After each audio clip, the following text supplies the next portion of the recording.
Oke, aku nutup yang ini banget kayaknya TV. Oke, firman Tuhan hari ini aku kasih judul, teman-teman bisa lihat ya, Right Believing, Right Living. Tangan siapa ini? Bisa ya, tangan saya. Oke, apa? Ada yang bingung nggak judul hari ini apa artinya? Ada yang nggak ngerti artinya? Ngerti semua lah ya, semua jago Inggris. Right believing, right living, ya. Aku dikasih kesempatan untuk bawain sharing di youth di akhir bulan, ya. Niko minta aku buat nutupin. Oke. Jadi anggaplah sebagai satu dessert kalau kalian makan. Kalau dessert biasanya yang asin yang manis. Manis ya. Gitu. Aduh, pagi siang-siang kok belum makan, jadi bayangin dessert. Ya, kita mau bahas sesuatu yang manis-manis hari ini. Dan aku percaya harusnya berarti kita udah lewatin 3 minggu nih. Kalian udah lewatin ibadah youth, kalian udah lewatin bless, apalagi mungkin ada yang ikut fellowship, itu dan ada yang ikut ibadah tahu juga. Jadi aku percaya, aku pikir kalian semua udah banyak tahu, kalian udah banyak dengar tentang apa yang kita bahas bulan ini. Ada apa aja sih kita bahas bulan ini? Dan itu loh, carilah gitu. Cari apa kita teh gitu? Cari kerajaan Allah dan kebenarannya. Oke? Dan bicara juga di bulan ini kita bicara tentang satu identitas kita yang jangan sampai kita lupain, ya, bahwa kita adalah anak-anak yang dibenarkan, puji Tuhan, betul. Ya, anak-anak yang dibenarkan oleh darah Yesus. Ya, maka judul hari ini Right Believing, Right Living. Kalau tadi aku udah bilang kita adalah semua anak-anak yang dibenarkan, betul? Coba sebelum mulai aku cuma mau pastiin, aku mau minta kalian buat angkat tangan. Tapi aku minta jujur, belum antusias ya. Tapi jujur ya, jangan takut, jangan merasa malu gitu. Ya, just angkat tangan ketika aku tanya gini, siapa di sini yang udah nggak ragu bahwa dirinya tuh adalah orang yang dibenarkan, orang yang benar? Coba angkat tangan. Siapa yang udah gak ragu bahwa aku tuh orang benar? Ya, jangan takut, jangan malu. Yang yakin angkat tangan, yang ragu jangan. Gak apa-apa. Oke, thank you. Boleh turunin. Thank you buat respon kalian. Thank you buat yang angkat. Dan thank you buat yang gak ngangkat juga. Ya, karena aku tahu persis. Aku tahu betul rasanya di situ. Aku tahu betul rasanya gimana aku mau bilang bahwa aku adalah orang benar kok. Tadi pagi aja aku baru marah-marah nih gitu. Tadi pagi aja aku habis ngeluh-ngeluh sama Tuhan gitu. Aku aja habis kayak ngelakuin sesuatu yang aku nggak suka. Kita merasa kita sangat tahu diri kita. Ya, kita sangat merasa kita tuh kenal diri kita. Sampai-sampai kita tuh suka ngejudge diri kita. Ya. Dan kalau aku tanya lagi gitu, buat teman-teman yang di sini yang tadi nggak angkat tangan, maupun yang angkat tangannya setengah-setengah nih gitu. Ketika aku tanya, apakah kita yakin kita adalah orang yang benar? Pertanyaan berikutnya adalah, apa sih yang selalu sering bikin kita ragu bahwa kita adalah orang yang benar? Apa sih yang bikin kita ragu? Ya, mungkin kalian punya jawaban masing-masing gitu. Tapi aku mau bilang bahwa it's okay, it's a journey. Ini adalah sebuah perjalanan, teman-teman. Ya, aku pun kayak jujur li ya, mau selama ini nggak jujur kok, jujur sih gitu. Cuma aku mau menekankan bahwa kayak aku pribadi, it take me more than 20 years untuk aku bisa benar-benar punya stand firm di atas fondasi bahwa kayak aku tuh orang yang benar dengan Kristus, gitu ya. Karena kenapa sih? Karena hari-hari kita lalui ya, dari Senin sampai Sabtu, bahkan Minggu juga mungkin pulang gereja, bahwa kayak banyak hal yang kita lalui dan bikin kita seolah-olah ngelihat bahwa am I the right just person? Apakah aku orang yang benar gitu? Karena banyak hal yang bikin kita ragu gitu, dari perilaku kita, dari respon teman-teman kita gitu, orang tua kita, keluarga kita bahkan gitu, yang bikin kita ragu. Tapi hari ini kita mau sama-sama belajar gitu, bahwa kita perlu punya yang namanya satu belief yang benar. Ya, benar itu right. Ya, right believing itu akan menghasilkan right living. Ya. Sadar nggak kita disebut sebagai orang-orang percaya, betul? Tapi kita suka merenungkan nggak apa yang kita percaya? Enggak kan? Ya. Ironis ya, kita disebut orang-orang percaya, tapi kita nggak tahu apa yang kita percaya. So, hari ini aku mau bagi sedikit lagi sebagai dessert buat kalian ya. Apa yang kita percaya? Karena apa yang kita percaya itu akan ngaruh sama apa yang kita hidup. Ya, ketika kita punya percaya yang benar, aku percaya, aku beriman, kita punya hidup yang benar. So, sebelum kita sampai ke apa yang mau aku bahas, aku mau flashback dikit. Ya, flashback apa? Pada mulanya sebelum kita bisa hidup di hari ini, apa yang terjadi more than 20 years ago? Ya, di leluhur kita. Boleh aku klik? Apakah dia berespon? Nah, dibantu ya. Kalau bisa, thank you. Ya. Pada mulanya teman-teman, kalau kita bikin karya tulis ya, kita bikin karya ilmiah selalu dimulai dengan fenomena, dimulai dengan problemnya. Ada satu problem yang kita mau bahas gitu. Dan problemnya itu dulu adalah dosa memisahkan kita dari Tuhan. Betul ya? Gitu. Ini sebuah journey. Aku mau ceritain satu journey, satu kisah penebusan. Ya, diawali dengan Adam dan Hawa, mereka makan buah itu membuat kita apa? Konsekuensinya spiritual death and eternal separation. Kita punyai satu kematian secara spiritual kita, dan itu membuat kita tuh terpisah dari Bapa. Ya, Yesaya 59 ayat 2. Tetapi yang merupakan pemisah antara kita dan Allah kita ialah segala kejahatan kita, dan yang membuat dia menyembunyikan diri terhadap kita. So sad ya. Sehingga ia tidak mendengar, ialah segala dosa kita. Ya. Ini yang terjadi dulu teman-teman. Bisa nggak kita bayangin? Kita nggak ada di posisi itu. Kita hidup udah lahir di kondisi dunia yang puji Tuhan semua itu udah sungguh amat baik. Ya, kita nggak ngalamin ini, tapi bisa ngerti nggak? Aku mau kasih tunjuk sama kita semua. Kita mau ngebandingin. Ya, kalau ini yang terjadi di 2000 tahun lalu yang sebelumnya, berarti apa yang terjadi hari ini adalah kebalikan dari apa yang terjadi dulu. Betul ya? So, baca lagi. Aku highlight yang merupakan pemisah antara kamu dan Allah. Dulu kita terpisah dari Allah. Betul ya? Sekarang berarti kita nggak terpisah dari Allah, betul? Betul. Yang bikin kita berpisah dari Allah adalah segala kejahatan kita. So, kalau aku tanya sekarang sama kalian, kalau hari ini kita masih bisa ngelakuin kejahatan, kita jadi terpisah sama Tuhan atau enggak? Yakin nih? Yakin. Kamu yakinin orang, ekstrim deh apa ya? Kamu nabrak orang nih gitu. Jadi terpisah nggak sama Tuhan? Enggak? Oke, lanjut. Terus yang dulu tuh Tuhan menyembunyikan diri dia, dan dia nggak mendengar kita. Kenapa? Karena dosa kita. So, aku tanya sekarang hari ini di tempat ini, kalau kita melakukan dosa, Tuhan menyembunyikan diri nggak dari kita? Yakin? Iya. Benar ya? Oke, jadi ini adalah satu kebalikan yang kita perlu untuk percaya. Tapi ketika aku balik tadi, kalau dulu kejahatan kita tuh bikin kita terpisah dari Allah. Make sense nggak?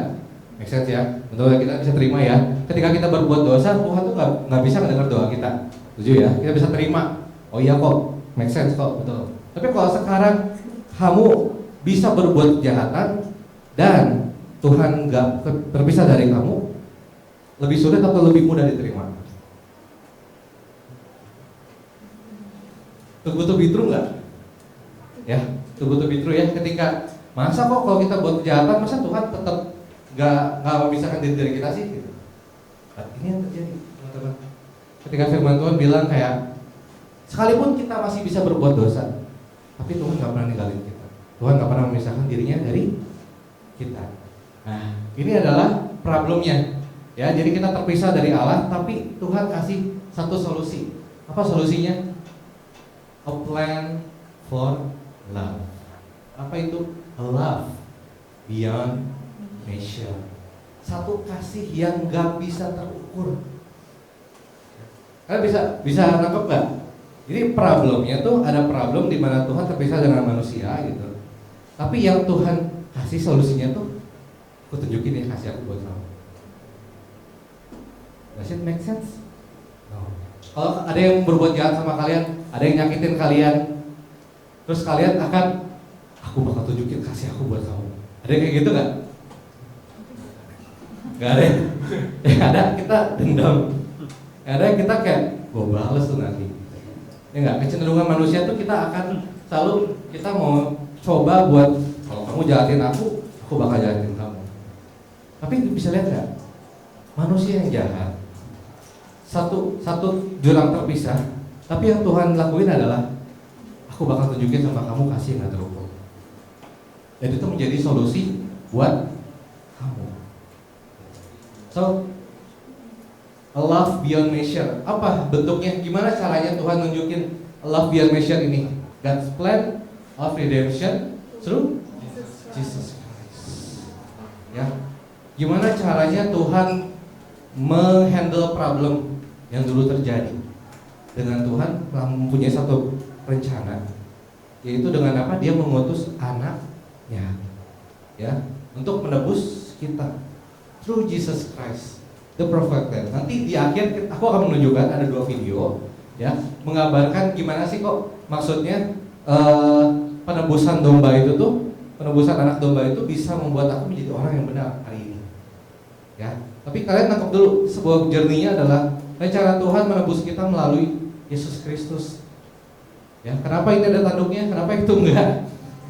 Karena yang ini adalah domba dewasa. Ya, domba yang dewasa tuh ada bertanduk, betul ya? Nah ini, sebab imam besar yang kita punya, siapa imam besar di sini? Yesus. Siapa sih imam besar? Apa sih tugasnya imam besar? Imam besar itu menjadi wakil dari umatnya, betul ya? Imam besar mewakili kita semua.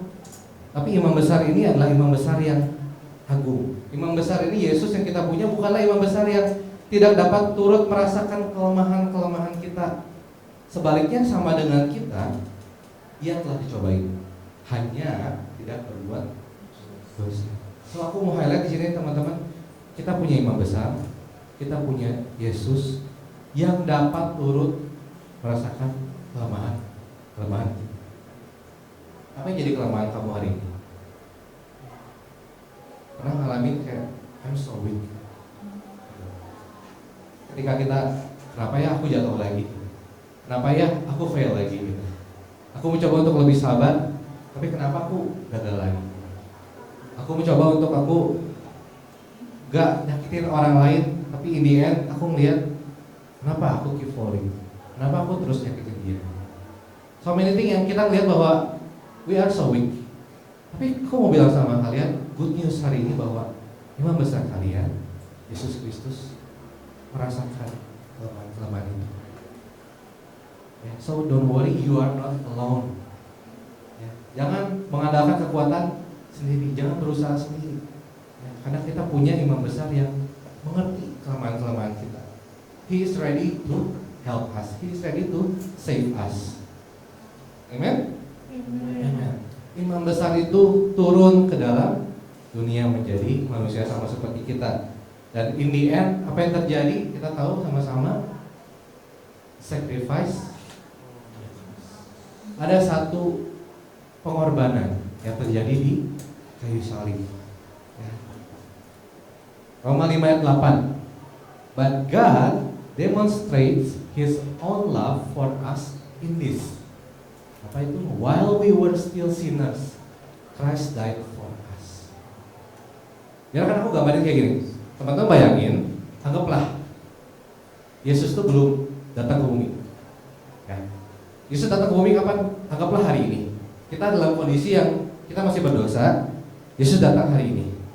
Ya. Jadi Yesus ada bersama-sama dengan kita secara fisik dan dia belum mati di kayu salib kita.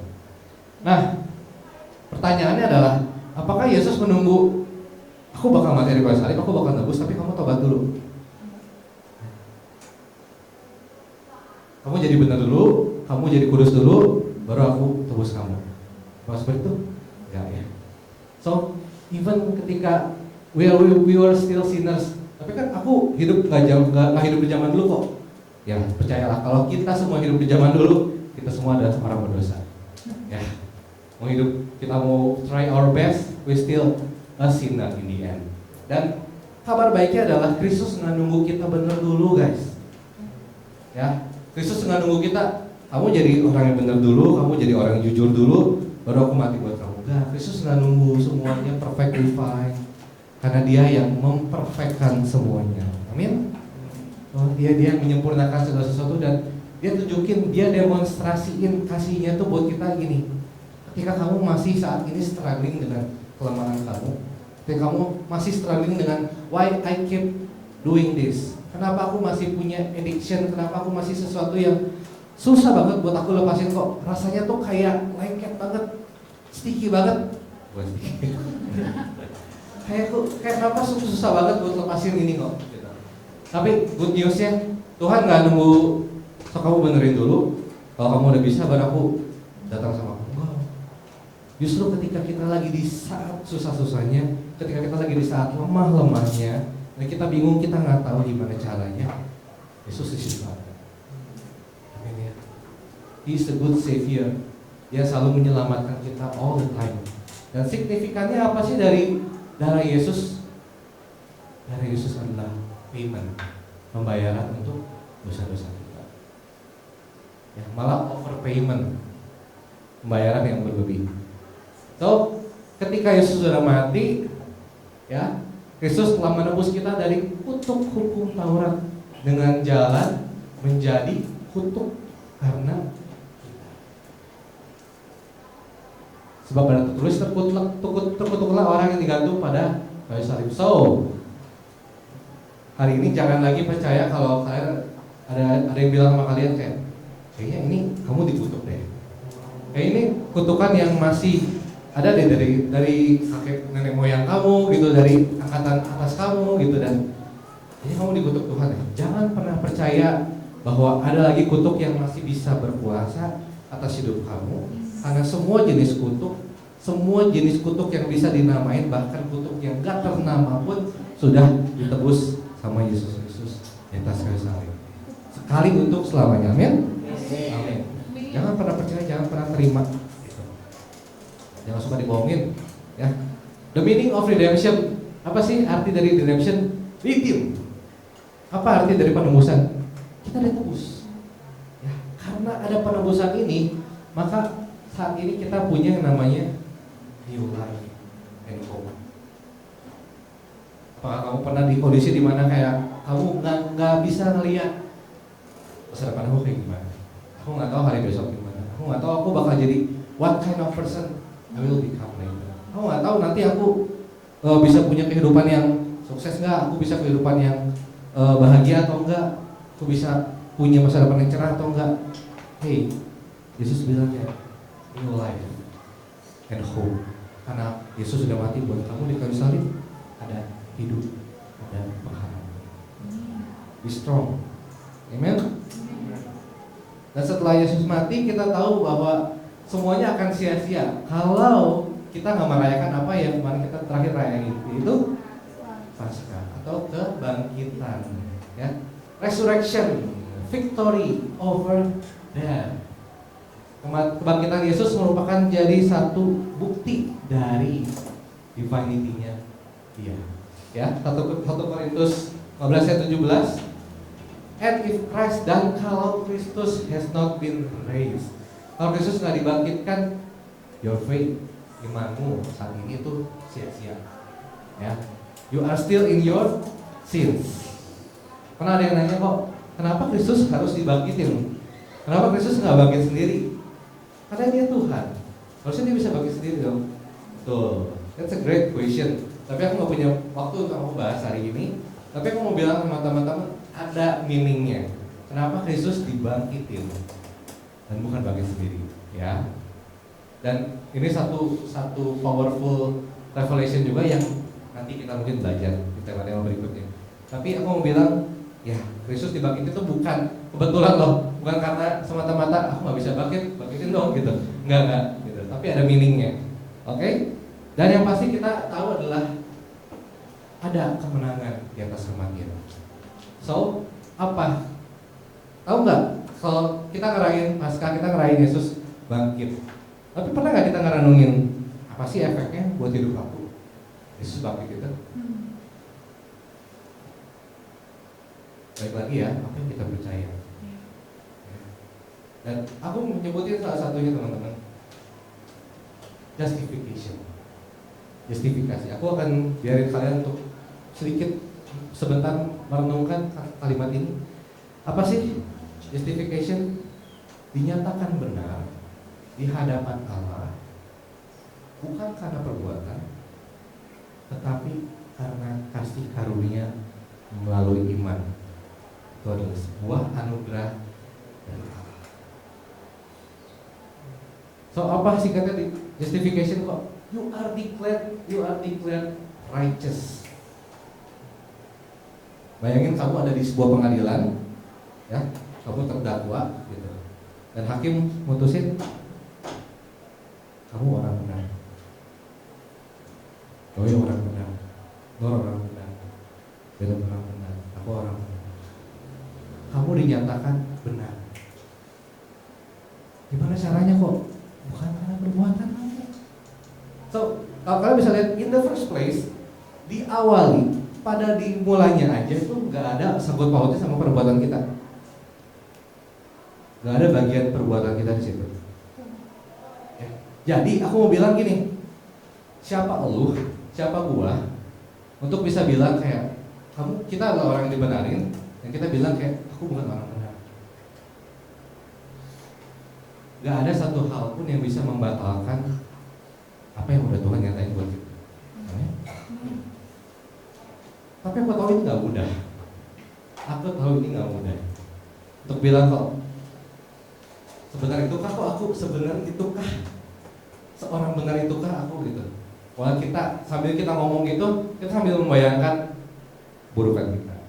Kita sambil ngebayangin cap orang lain terhadap kita, cap orang tua kita, yang buat kita kayak apakah aku orang benar?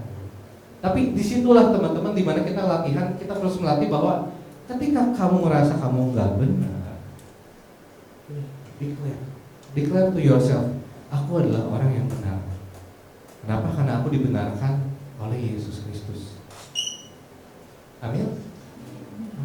Therefore, karena itu, since we have been justified, karena kita udah dijustifikasi sama melalui iman, we have peace, kita mempunyai damai sejahtera bersama dengan Tuhan melalui our Lord Jesus Christ.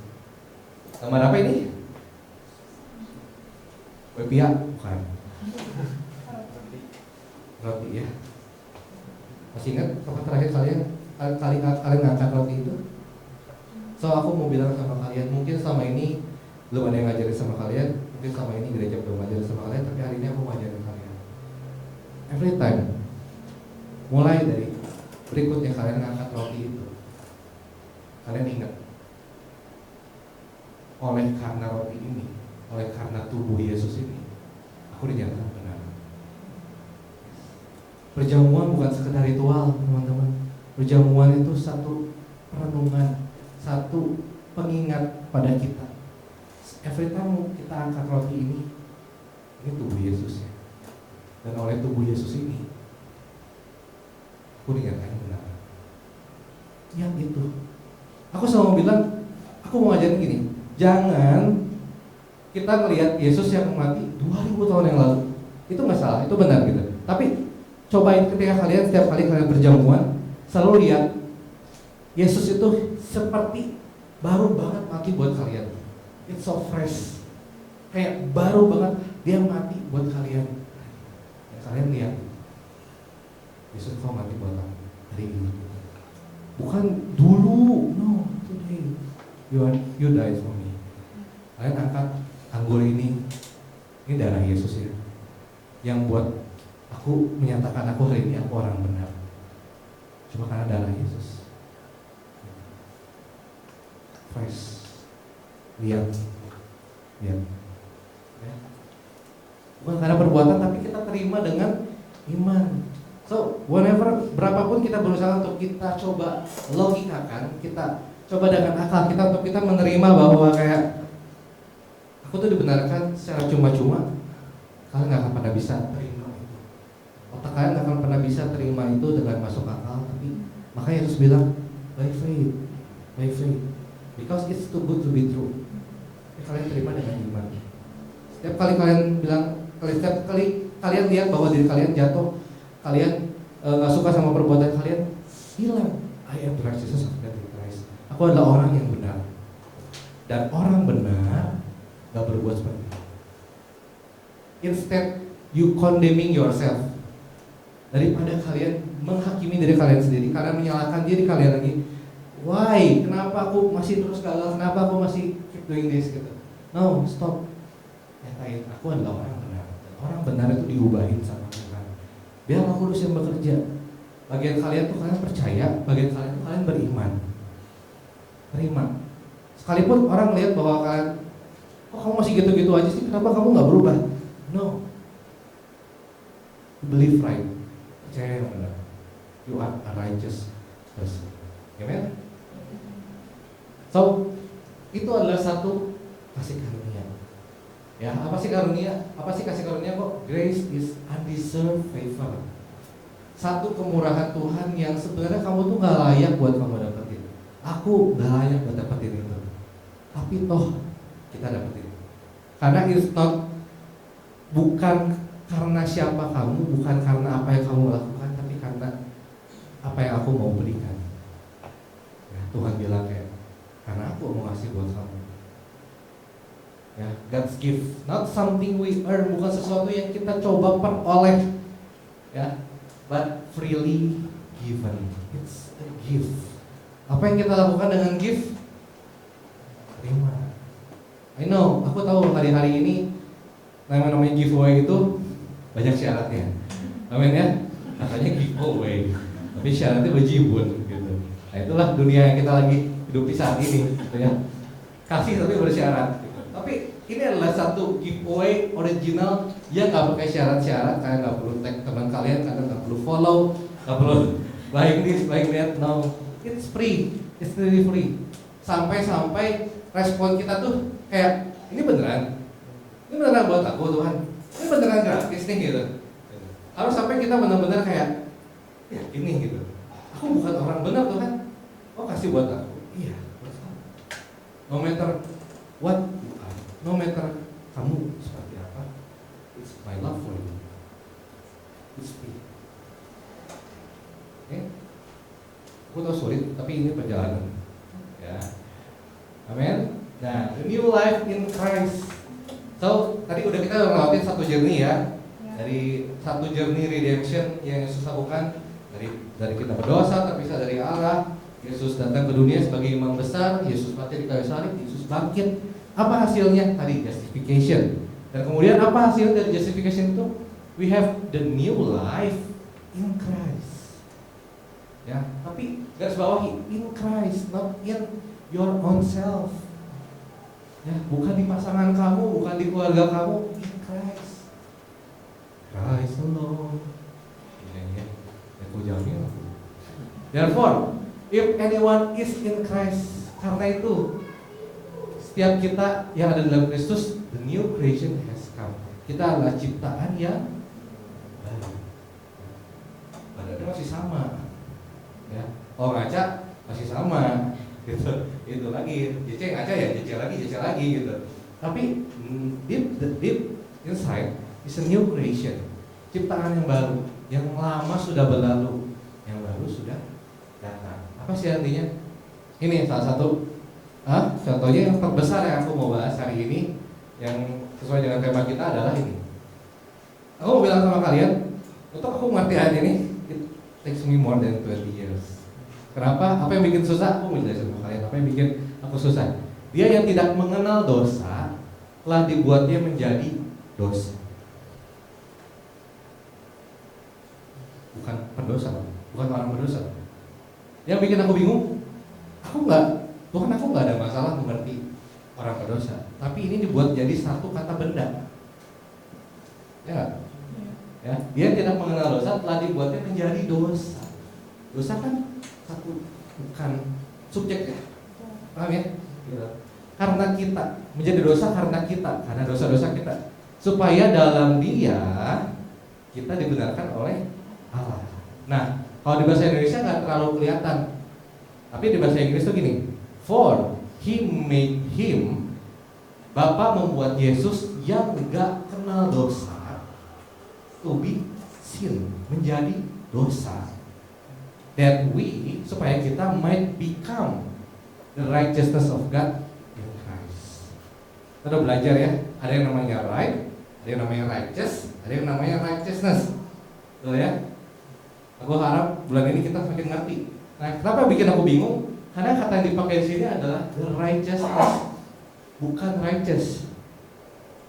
Ya, kayak aku tadi bilang, bukan subjek, tapi sebuah kayak kata benda. Gitu. Yang satu dibuat jadi dosa supaya jadi kebenaran, bukan orang benar ya.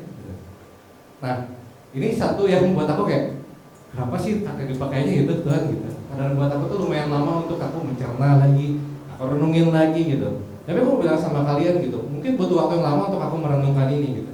Tapi bukan untuk aku sombong, tapi untuk bilang kayak betapa lambatnya aku bisa ngerti gitu. Tapi aku mau bilang karena aku bagian sama kalian hari ini, aku bilang kalian gak perlu lama-lama untuk ngerti. Amin ya? Jangan kayak kalian, kalian memang gak selama itu kok. Ya, tapi aku mau jelasin ke teman-teman, tahu gak? Ya, Bapa membuat Yesus yang gak kenal dosa menjadi dosa. Kata made di sini, made di sini itu artinya gini. Kalian bayangin seorang pelukis, seorang seniman. Bapak di sini lagi menjadi seorang seniman, seorang pelukis yang menghiasi Yesus dengan dosa-dosa. Yesus, anaknya, dihiasi seperti seorang seniman, dibuatnya menjadi dosa. Dari kata make ini tuh, aku lupa kata Ibrani-nya apa. Dari kata aslinya yang dipakai ini muncul kata yang kita kenal dengan kata poetry atau puisi. Ya, ya. Itu akar kata yang sama. Di situ Yesus dibuat menjadi dosa. Jadi kayak dihiasi, dilukis dengan segala dosa-dosa, sehingga Yesus menjadi satu singular dosa, dan kita menjadi kebenarannya Allah di dalam. Ya. Oke, lebih mudah untuk kita lihat dari ilustrasi. Ya, jadi sebelum aku ada 2 video sebagai penutup di firman Tuhan hari ini. Tapi aku mau bilang sama kalian ya, Bapa membuat Yesus yang gak mengenal dosa. Aku mau bilang, ketika kalian baca firman Tuhan, ada 3 rasul yang berkata gini. Yang pertama Rasul Petrus, he did no sin. Dia tuh nggak melakukan dosa. Yesus nggak pernah melakukan dosa. Ya. Rasul Yohanes bilang, in him is no sin. Di dalam Yesus nggak ada dosa. Ya. Jadi 2 rasul ini adalah 2 murid Yesus yang kenal sama Yesus secara pribadi. Betul ya, ketemu ya. Tapi satu rasul terakhir adalah rasul yang nggak ketemu langsung dengan Yesus, tapi dia kenal Yesus by the Spirit. Dan Paulus di sini bilang kayak he knew no sin. 3 rasul ini mengatakan hal yang satu, menjadi satu kesatuan yang sama, yang saling melengkapi, bahwa di dalam Yesus dia tuh nggak pernah melakukan dosa, dia nggak ada dosa dalam dirinya, dan dia bahkan nggak mengenal apa itu dosa, tapi dibuat menjadi dosa. Ya, video pertama ini satu, kalian tahu di perjanjian lama ada yang namanya satu korban bakaran. Ya, korban penebus dosa, korban penebus salah, segala macam. Ada 5 at least pengorbanan. Satu yang kita, penebusan yang kita lakukan dengan kita memberikan satu persembahan, ya, domba segala macam. Dan video pertama, nah boleh dibantu di play. Ya, ini adalah yang kita lakukan kalau kita hidup di zaman dulu, boleh. Nah ini, boleh digerakin mouse-nya, ada lambang main. Thank you. Ini adalah aku dan kamu. Kita datang bawa satu domba, Dombanya harus sempurna, dombanya nggak boleh ada cacat sedikit pun. Jadi imam itu melihat, memeriksa dombanya sempurna atau enggak. Kalau ada luka sedikit pun nggak boleh, nggak bisa. Gitu. Kemudian imamnya konfirmasi, oke, dombanya sempurna. Kemudian aku dan kamu dengan segala ketidakbenaran diri kita, dengan segala dosa kita tumpang tangan pada dosa, pada domba yang suci ini. Dan ada yang namanya pertukaran. Ya, ketidakbenaran kita, dosa kita berpindah kepada domba itu, kemudian innocent atau kesucian dari domba itu pindah sama kita, sehingga apa? Nah, tapi harus ada korban yang dibunuh, harus ada yang menanggung domba tersebut. Domba itu dipersembahkan, korban tersebut menjadi satu korban yang harum buat Tuhan. Ada perdamaian yang terjadi saat itu. Ada perkenanan Tuhan yang hadir buat kita setelah kita mengorbankan domba itu. Kita bisa berjalan, kita bisa hidup dengan satu berkat yang baru, dengan satu perkenanan Tuhan yang kita gak pernah alami sebelumnya. Karena kita udah pindah, kita menjadi suci lagi. Tapi itu adalah satu gambaran, itu satu nubuatan akan sesuatu yang terjadi kemudian hari. Ya, apa yang digambarkan sama firman Tuhan di Perjanjian Lama merupakan gambaran, karena itu dulu domba, tapi pada akhirnya sampai pada anak domba itu tuh benar-benar hadir menebus kita. Ya, video kedua boleh? Nah, ini ada suaranya, boleh di suaranya.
My God, why have you forsaken me?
limit my spirit.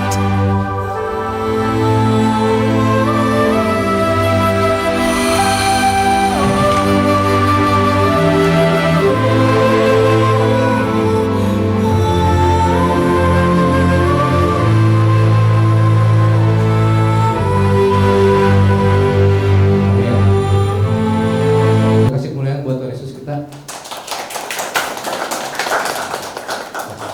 So beautiful, dan that's what happened on the cross. Itu yang Yesus alamin, itu yang Yesus hadapin untuk kita semua. Teman, oke? Aku ajak kita semua berdiri. Kita berdoa. Firman Tuhan. Teman-teman, aku mau bilang, animasi tadi itu mungkin nggak sempurna. Dan tapi puji Tuhan, animasi itu sangat-sangat indah, sangat-sangat bagus. Bersyukur buat satu anak Tuhan yang bisa untuk bisa melukiskan itu. Tapi aku mau bilang bahwa kenapa nggak sempurna?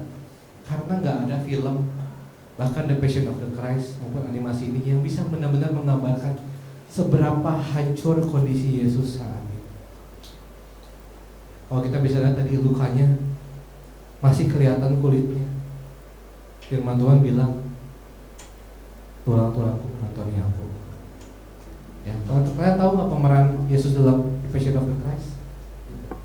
Kalian tahu ketika syuting pemerannya itu harus ngalamin beberapa kejadian yang membuat sutradaranya mastiin buat kamu bisa lanjutin tuh. Kalau kamu nggak bisa, kita berhenti. Kenapa? Karena dia sempat ngalamin yang namanya pergeseran tulang, dia sempat pingsan. Nah, ketika proses pencabukan itu di film itu, dia pakai pelindung teman-teman ya. Tapi ketika dicambuk, ada satu duri yang lewat, nancep ke tubuhnya. Dan di situ dia teriak luar biasa. Satu duri, dia semuanya. Itu tidak pelindung, tapi Yesus nggak pakai pelindung apa-apa, dia nggak pakai armor apa-apa. Dia tanggung semuanya dengan satu apa sih? Dengan satu sukacita di mana dia tahu bahwa setelah ini aku bisa milikin anak-anakku. Setelah ini aku bisa bersama dengan anak-anakku. Ya, it's so good. Sebab aku mungkin terbatas dengan Tuhan yang aku bagiin hari ini. Tapi apa yang aku mau kalian tangkap adalah, hey, nikmatin terus kasih Yesus.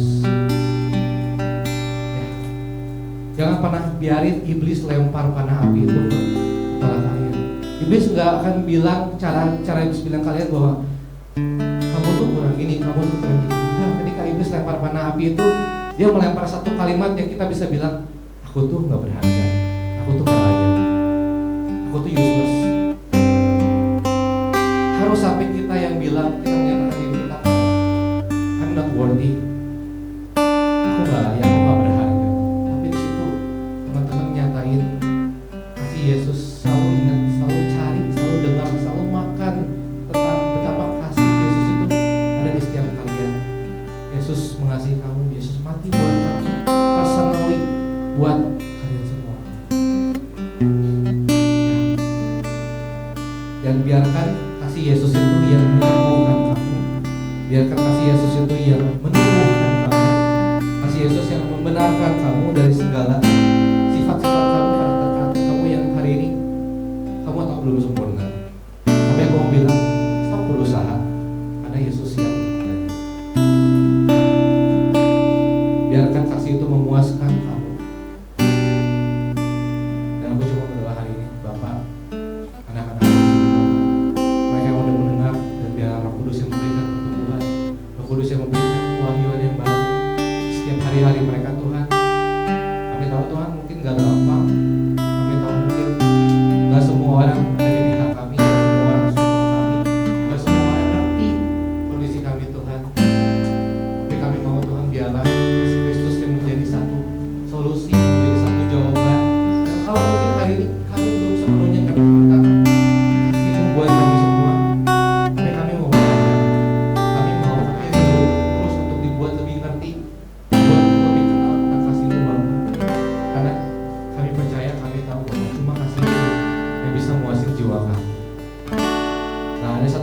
yang kami pikir, kami kejar bisa untuk memuaskan hidup kami. Ini biarlah kasih Tuhan selalu menjadi jawaban buat masa depan kami. Kami anak-anak di sini, anak-anak yang dikasihi oleh Tuhan, anak-anak yang udah dibenarkan sama Tuhan. Dan kami bersyukur bahwa pengorbanan kami terima dan kami rayakan Tuhan, karena Kau udah mati buat kami. Thank you Tuhan. Mari berkati kami hari-hari mereka depan, kami serahkan semuanya dalam tangan Tuhan Yesus. Menjelang